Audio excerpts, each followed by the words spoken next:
Welcome to the Creative Community. I'm your host, David Starkey, and my guest this time is poet and scholar, Monica Mody. Monica, welcome. Thank you, David. Happy to have you here on the show, and welcome to Santa Barbara, too. You're a relatively newcomer to the city. Yeah. You're teaching at Pacifica Graduate Institute right now. What are you teaching over there? I'm teaching in the mythological studies program, and I get to teach a number of courses which just happen to speak to my interests. So I'm teaching a course on ritual, I'm teaching a course on eco-psychology, psyche and nature, native indigenous philosophies, and also a course that examines the mythologies of sex and gender. And a lot of these things sort of interweave with your poetry, which we'll hear later on. I'm always curious how my guests got to where they are. So can you take me through a little quick rundown of your life up to? It's not going to be a quick rundown, but I'll make it quick. I have had a very winding route. I'm from India. I was born in India. I was there for the first 28 years of my life. Okay. I actually have a degree in law. And after finishing my degree, I was working as a legal researcher in Delhi. And at the same time, I started, I co-founded a writing group. Okay. And it was a mixed genre writing group. And after a couple of years of that, I came to Naropa for their summer writing program. Sure, yeah. I had a scholarship there, and it was fantastic. I was able to be there for the entire, 4 weeks. I believe the structure might have changed now, but at that time it was like a 4-week course, 4-week program. And at that moment, I decided, well, I think I want to focus more on my poetry. Okay. So the law is going to go to the side. The law, yeah, it was never pretty much at the center. Okay. I was always interested in, what interested me about law was critical thinking and social justice, right? Like, and those are very much present still in my poetry and scholarship. So I came to the University of Notre Dame for an MFA in poetry. And I finished that. I was able to be there for another year as part of a postgrad fellowship. Right. And in that period, I decided I wanted to really go and study more about spirituality and the sacred. And why was that important to you? It was not a cognitive decision. Okay. It was more like, have you heard of like Dark Night of the Soul? Sure. So that's what started happening essentially. I realized that I hadn't been paying attention to this other part of me, this invisible part of me, this part of me that was really wanting to come out and be seen. So I think at first, and I think partly as a scholar, so at first what I did was I just started reading a bunch of books on Jung, consciousness studies, entheogens, parapsychology, like psyche, right?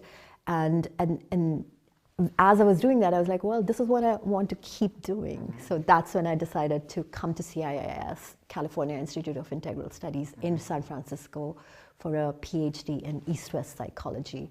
And it's a pretty unique program because it allows, study in metaphysics, study in consciousness studies, studying Jungian psychology, and later on in my own doctoral dissertation work, I brought in a transnational decolonial feminist lens to think about all of these things too. Yeah. So that's a pretty exciting mixture of things going backward and forward and playing off of each other.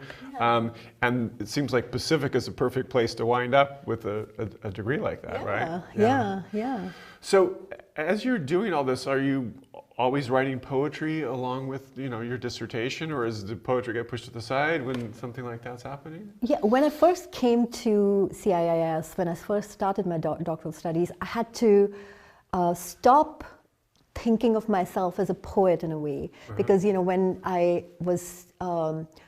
studied poetry, I'd studied it from a very like a material lens almost, right? Like for instance, how? Well, as in language is important for language's sake, not for the sake of, what's behind it. Exactly, Right. exactly. Okay. So there was that, and there was also, the great thing is that during my MFA program, I really opened up to the avant-garde traditions in Europe and America. So, like my relationship with language changed completely. But when I came to CIS, I had to really pay attention to my relationship with, as you said, what's behind language, what's the sacred, like consciousness. Or, different people have different terms for it. No one has a thing. So in a way, I had to really focus on what was coming out. But in a very interesting way, poetry never left me because, it kept coming up through my class projects. And, in my Jungian psychology class, I wrote a series of myths. One of them I might share today. And then I wrote a paper in a transpersonal psychology class about arts-based research and practices. And then, as I was doing my dissertation, I was thinking about my doctoral dissertation, it became really clear that I could not write only a theoretical dissertation. Right. So it ended up becoming a cross-genre dissertation that ended up bringing theory and poetry in conversation with each other. Okay. So, and I had to talk about that as a scholar about why that was important to me and why this is the only way in which I could do the work. Yeah, I was going to say, do you find that poetry is the best or the only way to reach whatever keeps us from the transcendent? No, I think there are so many paths around the world. I mean, the great thing is that, humans have been alive for a long time. Right. We've got a lot of different approaches. Exactly, exactly. Yeah. But for many people, poetry works, right? Yeah. Well, we're talking about poetry. I'd love to hear some of your poetry. Okay. What would you like to read for us? I'll read the poem, one of the myth poems I was talking about. And it's a playful poem in a way, right? Myth of the Muses. What they say must be written is a lie. I write, but this is not me. Fake charms of a canute glisten with bird meanings and meanings with false ears. Give me gait instead of ears. Give me a sound that travels well. I laminate your words, but what you want is shinier. 3 drops of spit, serpent's kiss, so much fleet love. So much love for that black disappearing tale, a tale of 2 sorrows, you and I. I want you to live in me, so I trick you. But your agility saves you. You cut me down, cut my throat, and I bleed, dissolving, sob onto paper. You know it. You have always known fair sorrows. You have the clearest of sight. That's a beautiful poem. I do hear some echoes of the avant-garde of Naropa, maybe back in there. But you have such an exquisite ear for the sound of the way that words go together. When you're composing, what's that like? Is it you just kind of transcribing what's coming into your head, or how does that go? Yeah, sometimes language appears, and you know this, right? Like you write it down, yeah. And sometimes our listening gear is a little distorted. Yeah, so I played around, especially with the ending of this poem. I had a different ending of this poem, and it's funny because I read it, 2 or 3 years, I think like 3 or 4 years ago at an event, and as I read it, I was like, oh, the ending is not working, so I had to come back and revise it. Yeah. So is revision kind of a crucial part of your composition process? Yeah. Absolutely. Yeah. I think that's part of the, this is a relationship, and I'm tending to the poem, and the poem is tending back. It's labor, right? Like it's work. And it is work. Yeah. Let's hear another poem. Now we're looking at your book, Bright Parallel, right? Yes. When did this come out? This came out last year. Okay. It came out from a Delhi-based press called Coppercoin Publications. So it's unfortunately not being distributed in the US right now, but hopefully it's being distributed on TV. Yes, it is true. Okay. Another poem I'm going to read from Bright Parallel is called Our Story. Here we all arrive, tangled in time's noise, moss sticking out of ears, and knees knotted with wood, toes of shell curved inward, dripping water. Here we arrive, and our old pains knotted. In this our dance together, and all of us knotted still, knots down length of time along our spine, lit up and darkened and tangled in colors and rainbow that have not yet existed. Wherever we raise our eyes, air itself is humming with stories, with wings of butterfly, pour dust gold. In this alive world, we are knotted with old colors, and each night as we gather around the fire, will we still tell knots of stories? This happened one day, children. This happened, and even we were not around to see. And when a child places a finger in tree's hollow or fire's eye, will she remember that we were and have been, that we hurt and got hurt? There were homes we took away, bodies we washed, eyes we burnt, and tears we wiped with our own rough tongue. There were those we put into prison, and those we fed with our love, those who picked up the sickle and slashed grandma, those who found in the stampede our only mother, always carried dread whip around, poisoned our crops and stole our waters, blew cool breath and water on a fevered forehead, prayed with us, returned our dreams to us, fought by us, gave the word, and we jumped into the hollow between time.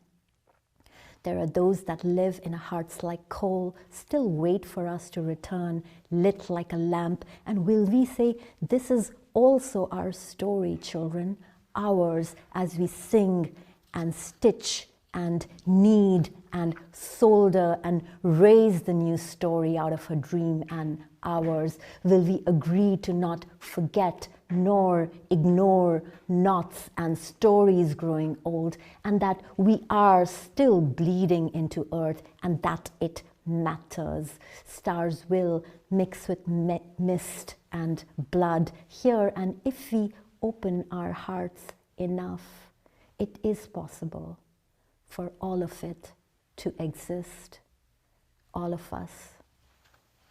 Wow, it's a lot to take in, Monica.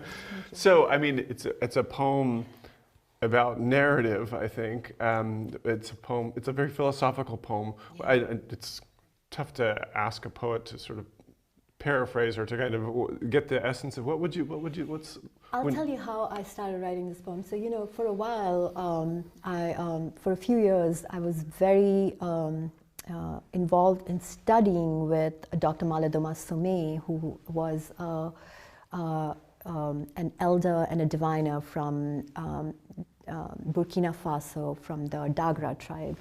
And the ritual class that I'm teaching right now, discusses Dr. Somé's work a lot more. But in the mornings, we would get up, and the first thing he would ask us is like, what did you dream? What did you dream? And it was a really interesting moment, because we were really, in the West, we've forgotten what community is. Mm-hmm. And, it was a way for us to really get to know each other under the depths of us, our souls, right? Like the depths of our beings. And so many stories came out, right? Because you're sharing these dreams. We were all sharing the dreams, and, the dreams are just a pretext, right? And then the other things would arise.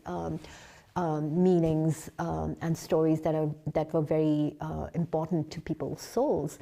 And so I was just listening to all these stories and realizing, wow, humanity is so complex. We've gone through so much together, and all the wisdom that we need in order to create a different world is all right here, if we just listen to each other. And also recognizing that, you know, we've been both. We've been victims and perpetrators at different points in, you know, maybe our generational history. We've done it all. Our ancestors have done it all. So I think it was, for me, it was just that way of paying homage to the ancestors and to, you know, the story of humanity.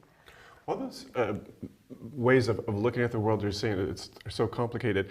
When you look at the world that we face right now when we leave the studio door, I mean, what can we use to confront, for instance, the great political divide in the United States? I mean, there are things that you're learning and thinking about and talking about that are useful in that kind of, you know, pragmatic way outside? Yeah. Well, and philosophically, you know, the principle of interconnectedness is very important to me, right? Like, but like, what does that look like? And in practice, because again, there are things that I hope, there are values that I hold very dear, right? Yeah. And then to see someone espousing values that are seeming to contradict. Exactly. Right, yeah. And then I notice myself getting triggered, right? Like, and so I've really been like trying to pay attention to people who are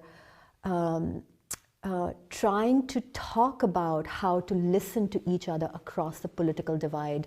One of the I think it's a podcast that I would recommend is called either Brave Angels or Braver Angels. And this woman, I think her name is Monica Guzman, she's fantastic because she talks about how, you know, she realized that within her own family, they were holding these polarized opinions. And she, from that place of love, she was like, well, how do we do this? And she's really made it her mission to talk to many different people, bring people into the same room who are, you know, holding different opinions, and also politicians who are trying to do politics in a different way. She invites them and has a conversation with them. So there is a way to reach out, and I think that's so important because you know, people think of the ivory tower and whatnot, but it's easy to go out, or not easy, but it is possible to go out and do things like that. Yeah. Because we need that, right? We really do need that. But talk a little bit more about ritual and the importance of that in our lives. I mean, I know we only have 10 minutes left. That's a big question, but some crucial things that you think are. Yeah, I think so. You know, like let's just say, you know, part of we're all participating in some way or the other in modernity, right? Like, in modernity teaches us that we are monads, we are individuals who in some ways have no relationship with the world.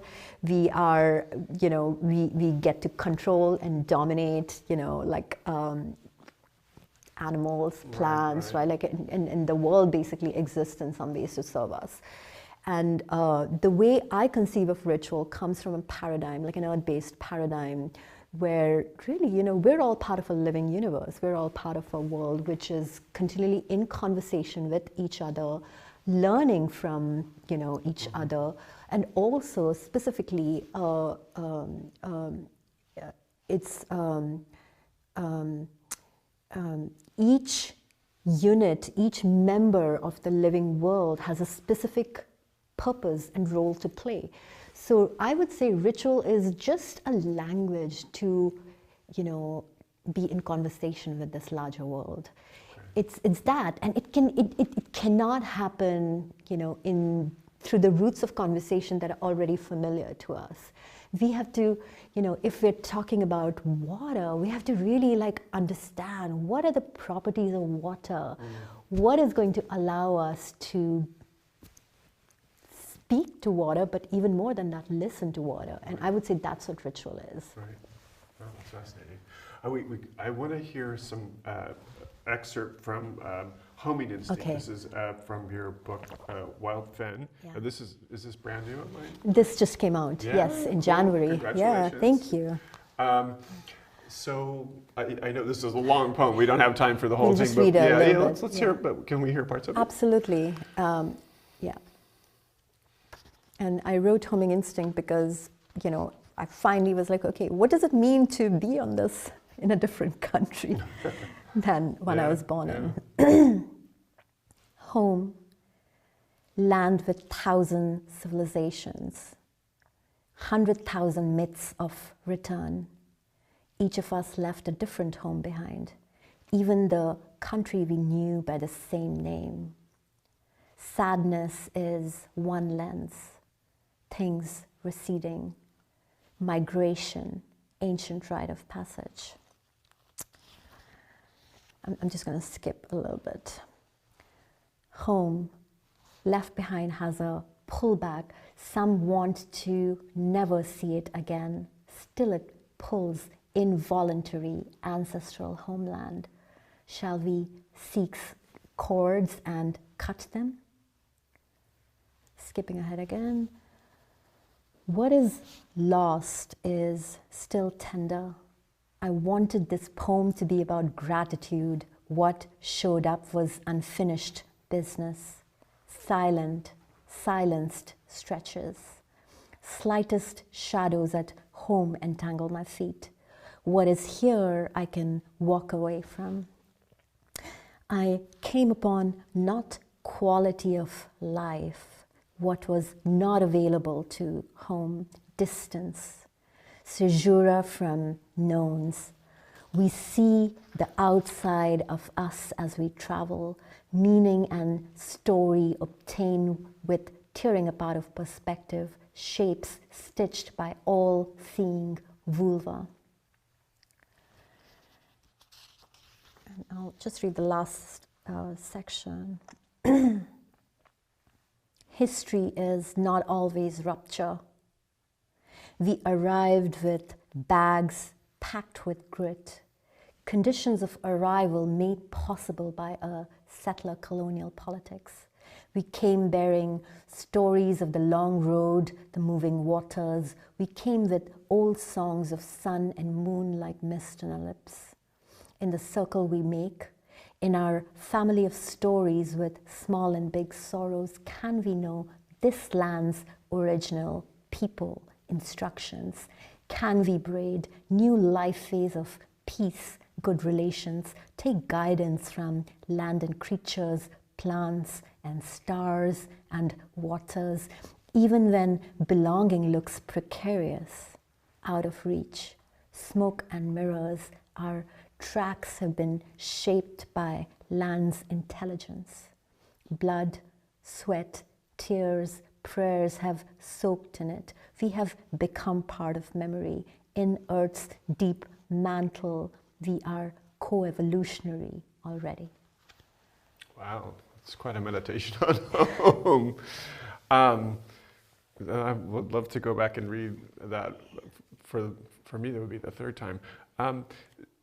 As you're thinking about home, it's such a complex process, and it seems like it's informed by all these different things that you're studying, you're thinking about, that you've thought about. That as a poem like that, it must feel really good to have written and finished it, right? Yeah. I mean, did you feel okay? Now I sort of get what home is about, or is it still an evolving process? It's still an evolving process, right? And I'm going through another visa process this year. So, very much thinking about that alive relationship. But it was a really important poem for me to write because, I was invited to write this poem for an exhibition, art show called Rites of Passage. So I was thinking about migration as a rite of passage. And as I say, first I really wanted to think about gratitude as a frame. But it was really hard for me to move there without contending with, these other more complex feelings. Exactly. I just read something, I can't remember who the author is, but they said, there's only two things you can do about your hometown. Leave it or make it better. That is so true. And I thought, that's a pretty good summation but that's kind of doing both, I think. Thank you. Yeah. So we just have 3 minutes left. tell me, like, what's the most exciting thing that you're doing right now, reading about or teaching? What's really catching you on fire at the Gosh, moment? I feel like, I love teaching because I feel like, like ideas are, we live in a time where scholarship includes the contributions of so many amazing people who are really thinking about, how self and world are connected. Right. And I feel like I get to read about that when I'm making my syllabi, when I'm with students, Right, all of those things. I just prepared a new syllabus for the Native Indigenous storytelling and mythology class, which I'm so excited about because I feel like, again, we're here, we're on Chumash lands, right? Like, and really to understand some ways in which the stories of these land are being told or have been told, right? Like, and I think talk about belonging in home, and I think like that's in some ways like there's a personal piece, but there's also that collective piece. We all need to listen to the stories with clearer ears. So hopefully I can bring that to the class as well for everyone. Well, tell me, in our last 90 seconds together, what advice would you give to someone who's like, oh, Monica's got the job I want? I mean, as you said, you had a very complex path here, but what one or two things would you say to someone who wants to become? Don't be afraid to change. Okay. Don't be afraid to be who you were. Don't be afraid to, change your mind and evolve into the next version of you. Like, and remember that you have a lot to give to the world. You have a lot to bring to the world, and just embrace that and, step into your power and be it. Has that been hard for you to accept those changes as you become one person? And sometimes, but now I recognize, even like recognizing that resistance is sometimes a part of of that process. Exactly. Yeah. But like after death, rebirth is always, promised to us. Oh, that's a beautiful way to end this, the end of our program. Monica, thank you so much for being on the show. I really appreciate it. Thank you for having me. Great talking with you. Yeah. The Creative Community is a co-production of TVSB in Santa Barbara and CAPS Media in Ventura. I'm your host, David Starkey, and we'll see you next time.